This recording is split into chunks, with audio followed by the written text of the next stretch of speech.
Hello everyone, welcome back to my channel Way to Commerce. So today's topic is stranger to a contract. So stranger to a contract क्या होता है? A stranger to a contract means a person who is not a party to a contract. For say A और B के बीच में कोई contract हो रहा है तो वो दोनों तो पार्टीज ऑफ अ कॉन्ट्रैक्ट हो गए, ठीक है। लेकिन उनके अलावा कोई भी, चाहे ए और बी की फैमिली मेंबर्स हो, उनके फ्रेंड्स हो, कलीग्स हो या एनीवन, वो सब स्ट्रेंजर टू द कॉन्ट्रैक्ट हैं। Okay, then it is a general rule of law that a person who is not a party to the contract can not sue. अभी A और B के बीच में ही कॉन्ट्रैक्ट हुआ था, ठीक है, तो वो आपस में एक दूसरे को स्यू कर सकते हैं, आपस में एक दूसरे पे केस कर सकते हैं। लेकिन कोई भी थर्ड पार्टी, चाहे उनके वो फैमिली मेंबर्स हो, उनके फ्रेंड्स हो, कलीग्स हो या एनीवन, वो लोग स्यू नहीं कर सकते। There must be privity of contract, then only parties can sue upon. Privity of contract क्या होता है? Privity of contract means relationship between the parties who have entered into contractual obligation. It means that no one but the parties of a contract can be bound by it or be entitled under it. मतलब जो दो parties है ना उस contract में, वही उस contract के लिए बाउंडेड हैं और वही एंटाइटल्ड हैं, वही आपस में एक दूसरे को स्यू कर सकती हैं। This is called privity of contract. जो पार्टीज हैं दो, ए एंड बी, उन्होंने फॉर से कोई सेल कॉन्ट्रैक्ट किया कि A will sell the car, B will give A money, ठीक है, तो वो दोनों आपस में एक दूसरे पे स्यू कर सकते हैं। वो दोनों आपस में ही बाउंडेड हैं to perform their respective performance. जो जो उनकी रिस्पॉन्सिबिलिटीज हैं वो सब उन दोनों को ही करनी है, ठीक है। कोई भी थर्ड पार्टी जो स्ट्रेंजर टू कॉन्ट्रैक्ट है उसका कोई हक नहीं है उन दोनों के बीच में बोलने का, ना वो स्ट्रेंजर टू कॉन्ट्रैक्ट उन पे केस कर सकता है। तो this is called privity of contract, कि जो दो पार्टीज है ना वही आपस में सारी ऑब्लिगेशंस के लिए रिस्पॉन्सिबल हैं। जो भी उनकी परफॉर्मेंस है वो आपस में खुद ही करेंगे। अगर कोई आगे जाके दिक्कत होती है तो वो ही दोनों एक दूसरे पे स्यू कर सकते हैं, कोई थर्ड पार्टी या कोई स्ट्रेंजर टू कॉन्ट्रैक्ट नहीं। एग्जाम्पल देखते हैं।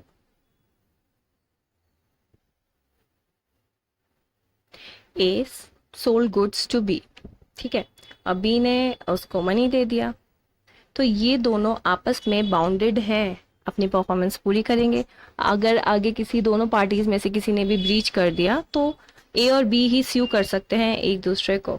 फॉर एग्जाम्पल सी है जो ए का फ्रेंड है, ठीक है, वो स्ट्रेंजर टू कॉन्ट्रैक्ट हुआ क्योंकि कॉन्ट्रैक्ट तो ए और बी के बीच में ही है। तो कोई भी अगर प्रॉब्लम आती है तो सी कैन नॉट स्यू। सी जो है केस नहीं कर सकता बी को, चाहे वो ए का फ्रेंड ही क्यों ना हो, क्योंकि वो थर्ड पार्टी है, वो स्ट्रेंजर टू कॉन्ट्रैक्ट है। सिर्फ जो पार्टीज ऑफ अ कॉन्ट्रैक्ट है ना वही आपस में एक दूसरे को स्यू कर सकती हैं, ठीक है। So A and B can sue each other. Privity to contract थोड़ा डिस्क्रिप्टिव वे में करते हैं। When two person enter into an agreement only they have the right to sue each other. यही हमारा प्रिविटी टू कॉन्ट्रैक्ट का मतलब है कि जो दो पर्सन हैं एग्रीमेंट में आए हैं तो उन्हीं के पास राइट है, उन्हीं के पास हक है कि वो एक दूसरे को स्यू कर सकते हैं, एक दूसरे पे केस कर सकते हैं। स्ट्रेंजर टू कॉन्ट्रैक्ट जो भी है वो स्यू नहीं कर सकता, मतलब जो भी थर्ड पार्टी है उस कॉन्ट्रैक्ट के लिए वो हमें स्यू नहीं कर सकती। जो भी पार्टीज हैं ऑफ अ कॉन्ट्रैक्ट उन्हें स्यू नहीं कर सकती। So let us understand this with an example. A give loan to B, then B give loan to C. A ने बी को लोन दिया, बी ने सी को लोन दिया, लेकिन जब रीपेमेंट का टाइम आया तो सी ने डिफॉल्ट कर दिया, ठीक है। अब सी के पास कोई पैसा नहीं था तो बी को पेमेंट नहीं मिली। इसका कॉन्सिक्वेंस क्या हुआ? बी ने भी डिफॉल्ट कर दिया, बी भी ए को पे नहीं कर पाया। बी ने सोचा कि जब भी मेरे को सी पे करेगा ना मैं ए को जब भी पे करूंगा, पर अब जब रीपेमेंट का टाइम आया तो सी तो पे कर ही नहीं पाया बी को। सो ए को भी उसका पैसा नहीं मिला। तो इस केस में हमारा ए कैन ही स्यू सी, क्या वो ए जो है वो सी को स्यू कर सकता है? पे तो हमारा जो पेमेंट है वो ए को करनी थी और मेन डिफॉल्टर यहाँ पे हमारा सी है।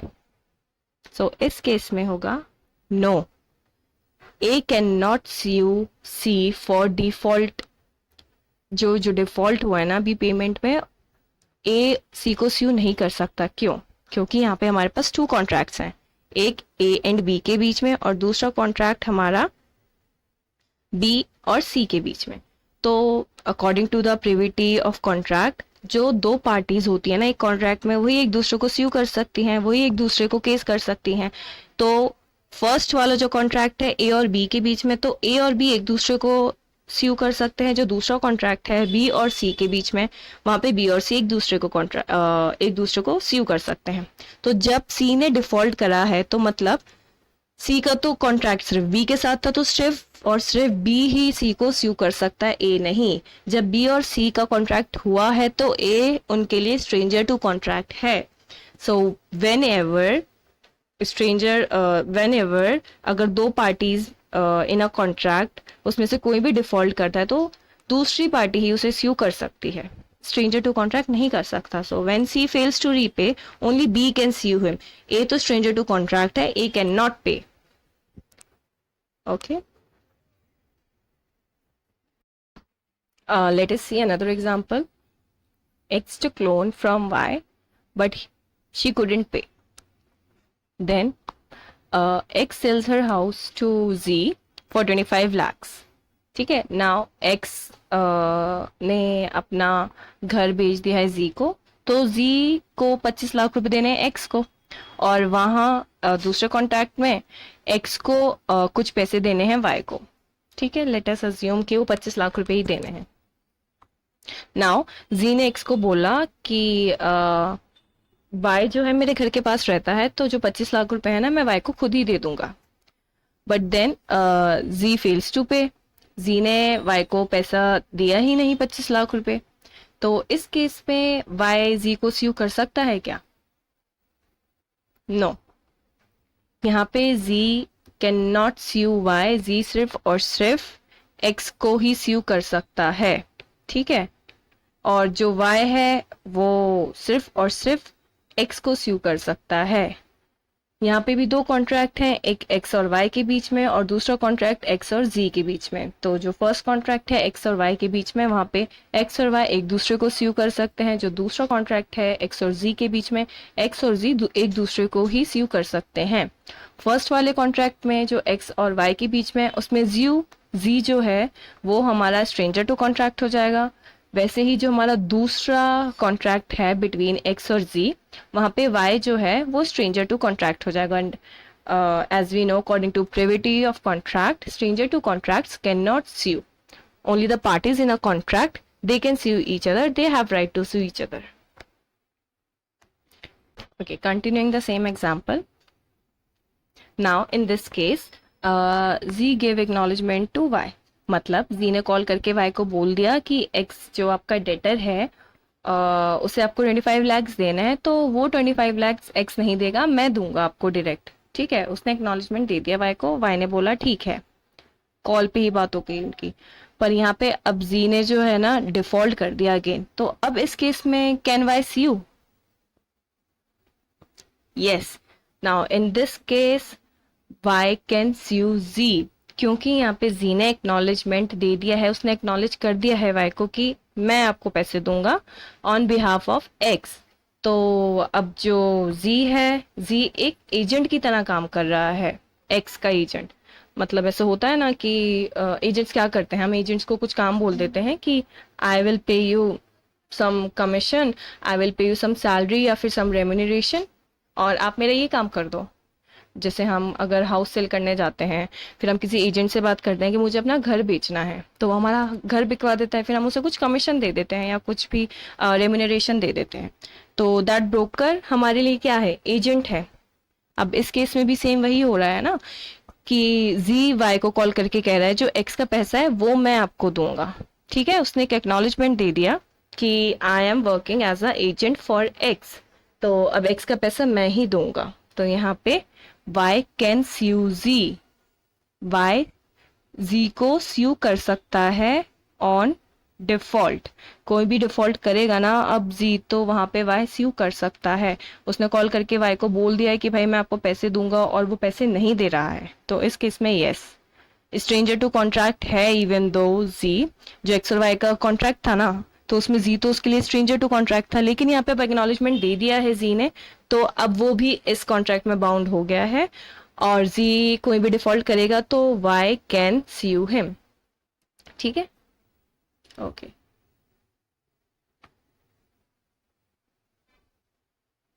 सो next is some exceptions to the rule. जो हमारा प्रिविटी कॉन्ट्रैक्ट है ना, इसका कुछ एक्सेप्शंस हैं।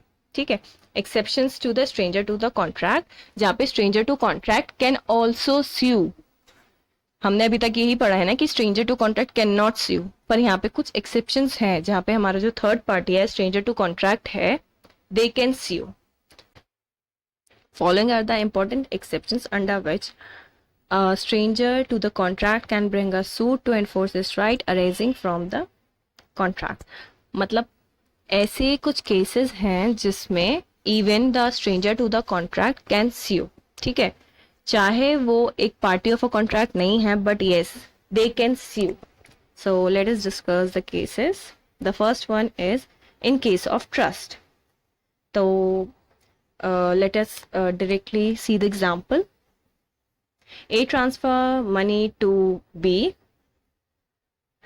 A ने B को कुछ पैसा दिया और उसने बोला you have to use this money only for the benefit of C।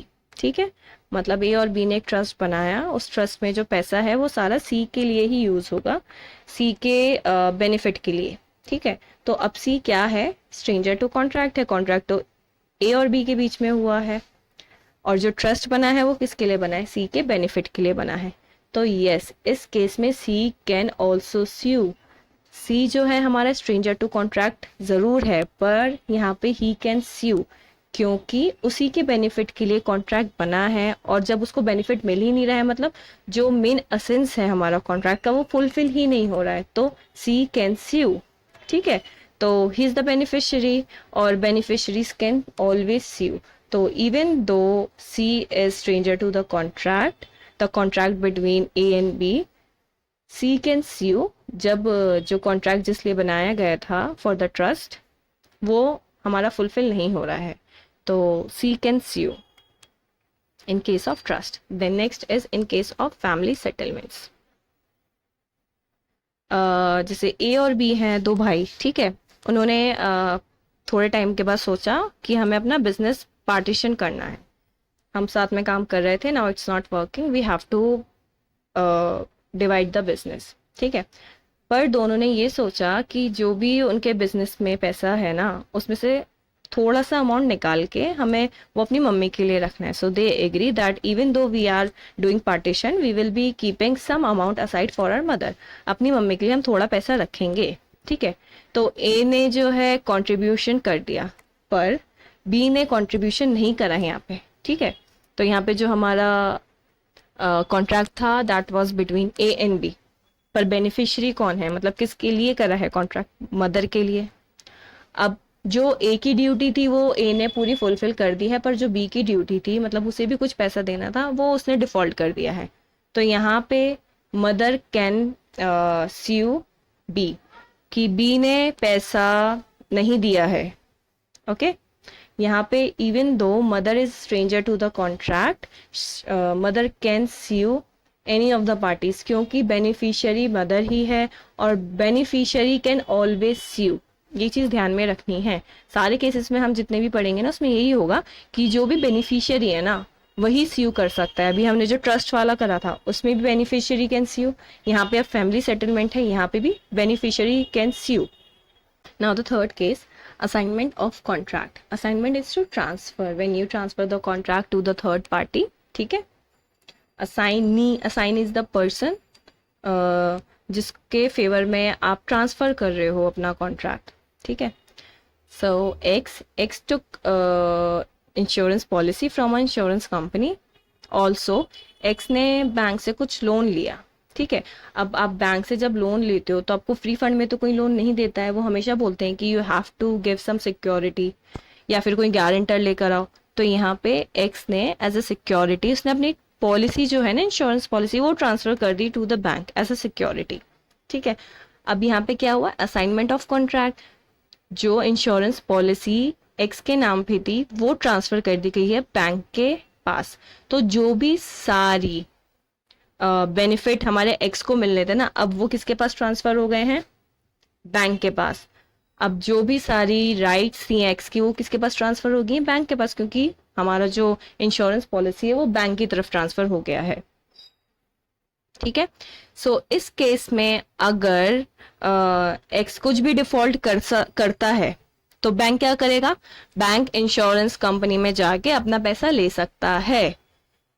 जो इंश्योरेंस पॉलिसी है वो हमारा कॉन्ट्रैक्ट है between x and insurance company. Insurance और कंपनी और एक्स के बीच में एक कॉन्ट्रैक्ट हुआ, दैट इज इंश्योरेंस पॉलिसी। अब वो जो कॉन्ट्रैक्ट है इंश्योरेंस पॉलिसी वो ट्रांसफर हो गया है बैंक की तरफ। अब एक्स ने डिफॉल्ट करा, उसने रीपेमेंट ऑफ लोन नहीं करा, ठीक है, तो बैंक क्या करेगा, बैंक जाएगा इंश्योरेंस कंपनी के पास कि हमारा पैसा दो, और इंश्योरेंस कंपनी डिनाई कर देती है कि नहीं हम नहीं दे रहे पैसा। तो bank can file a suit, मतलब बैंक वहां पे स्यू कर सकता है, बैंक केस फाइल कर सकता है कि मेरा पैसा नहीं मिला है मुझे, मेरे पास इंश्योरेंस पॉलिसी है जिसके बिहाफ पे I can take money from insurance policy, पर इंश्योरेंस कंपनी नहीं दे रहा है। ठीक है, तो वहां पे यस, ये बैंक जो इंश्योरेंस पॉलिसी के लिए एक स्ट्रेंजर ही तो है, एक्स और इंश्योरेंस कंपनी के बीच में हुआ था ये तो कॉन्ट्रैक्ट। तो stranger X, stranger bank can sue, इस केस में बैंक कैन स्यू अगेंस्ट, या तो एक्स के अगेंस्ट भी वो स्यू कर सकता है, इंश्योरेंस कंपनी के अगेंस्ट भी स्यू कर सकता है। Okay, even though bank is a stranger to the contract between X and insurance company। ठीक है, कॉन्ट्रैक्ट कौन सा था यहाँ पे, हमारा इंश्योरेंस पॉलिसी वाला। इंश्योरेंस पॉलिसी वाले कॉन्ट्रैक्ट में कौन कौन पार्टीज थी, तो एक एक्स और इंश्योरेंस कंपनी। ठीक है, okay, the next is estoppel by acknowledgement of liability part performance thereof। so L है, L gives 2000 rupees to M। ठीक है, अब एम को उसने पैसे दे दिए एल ने कि जो 2000 रुपये मैं दे रहा हूँ ना ये आपको देने हैं एन को। ठीक है, तो एम क्या हो गया, एम एजेंट हो गया। एल ने उसको बोला कि मैं आपको ये काम दे रहा हूँ, ये आपको करना है। तो क्या काम दिया उसने, 2000 रुपये जो है एन को देने हैं। ठीक है, तो एम क्या हो गया, हमारा एजेंट हो गया। पर जो हमारा कॉन्ट्रैक्ट है वो किसके बीच में है, एल और एन के बीच में। एम तो सिर्फ और सिर्फ एजेंट ही है ना। ठीक है, तो अब एजेंट जो है एम, उसने एक्नॉलेजमेंट दे दिया है एन को कि एल ने मुझे कुछ पैसे दिए हैं, I will be giving this to you. ठीक है, तो M being an agent is a stranger to the contract. Contract L and N के बीच में था। तो अगर एम पैसे नहीं देता है एन को तो N can sue M, even though M जो है स्ट्रेंजर टू द कॉन्ट्रैक्ट है। Contract was between L and N, L और एन के बीच में जो कॉन्ट्रैक्ट हो रहा था ना, ठीक है, इन दोनों के बीच में। और ये एम जो है हमारा, he was only an agent. ठीक है, अब एजेंट ने डिफॉल्ट करा है, ठीक है, तो एन स्यू कर सकता है इसको, इवन दो ये स्ट्रेंजर टू द कॉन्ट्रैक्ट था। ठीक है, या फिर एन कुछ गलती करता है तो यहाँ पे M can also sue N, even though हमारा एम जो है वो स्ट्रेंजर टू कॉन्ट्रैक्ट है। इस पे केस करा जा सकता है, या इस पे केस करा जा सकता है, या ये भी हमारे किसी पार्टी ऑफ द कॉन्ट्रैक्ट पे केस कर सकता है। ओके, तो this was the fourth case. Then the last case is covenant running with the land। covenant is like some condition that is attached to the use of land। मतलब कोई भी ऐसी condition जो हमने पहले ही लगा दी है कि ये जो लैंड है ना इसके साथ ये चीज़ चलेगी ही।